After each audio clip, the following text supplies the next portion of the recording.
বন্ধুরা, তোমরা সবাই কেমন আছো? আশা করি খুব ভালো আছো। দেখো, আমি বাজারে গেছিলাম, বাজার থেকে আমি এঁচোড় নিয়ে এসেছি। তা আমি এঁচোড়টা কেটে নিয়েছি এরকম করে। আর এখানে দেখো আলুও নিয়ে নিয়েছি। তা আমি আলু আর এঁচোড় একসঙ্গে আমি একটু সিদ্ধ করে নিয়েছি। তা আমি এঁচোড়টা শুধু পেঁয়াজ রসুন দিয়ে রান্নাটা করব। তা কিভাবে করব শেষ পর্যন্ত ভিডিওটা দেখতে থাকো। আমি এখানে একটা টমেটো নিয়ে নিয়েছি, এখানে আদা আর রসুন, এখানে পেঁয়াজ।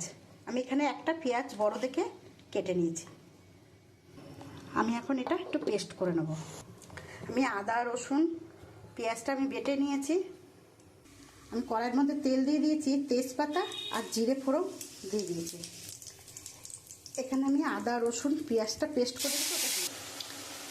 এখানে নুন, হলুদ, জিরের গুঁড়ো, ধনের গুঁড়ো,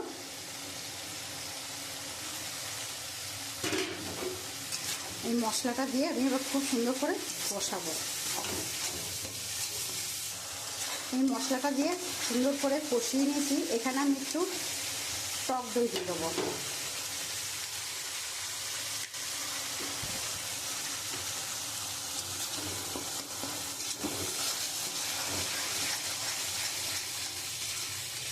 দেখো বন্ধুরা, আমি টক দইটা দেওয়াতে মশলাটা খুব সুন্দর করে কষিয়ে নিয়েছি আর গন্ধটা সুন্দর বেরিয়েছে।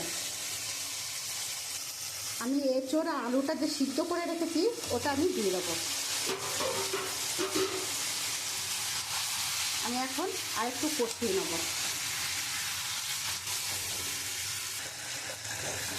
আমি খুব ভালো করে কষিয়ে নিয়েছি। এবার আমি পরিমাণ মতন জল দিয়ে দেবো। একটা গন্ধও বেরিয়েছে, খুব সুন্দর একটা গন্ধ বেরিয়েছে। দেখো বন্ধুরা, আমি জল দিয়ে দিয়েছি। যেহেতু আমার আলু আর এঁচোড়টা একটু সিদ্ধ করে নিয়েছি, তাই আমি বেশি একটা জল দিলাম না। এবার আমি ঢাকা দিয়ে দেবো। দেখো বন্ধুরা, আমার এঁচোড়ের তরকারিটা হয়ে গেছে।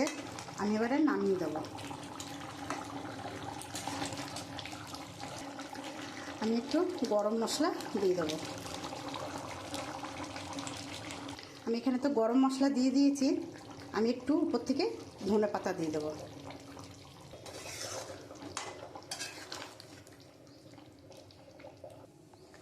দেখো বন্ধুরা, আমি এঁচোড় দিয়ে আলু দিয়ে এঁচোড়ের তরকারিটা হয়ে গেছে। যদি আমার এই রান্নাটা তোমাদের ভালো লাগে তাহলে একটা লাইক কমেন্ট শেয়ার করে দিও।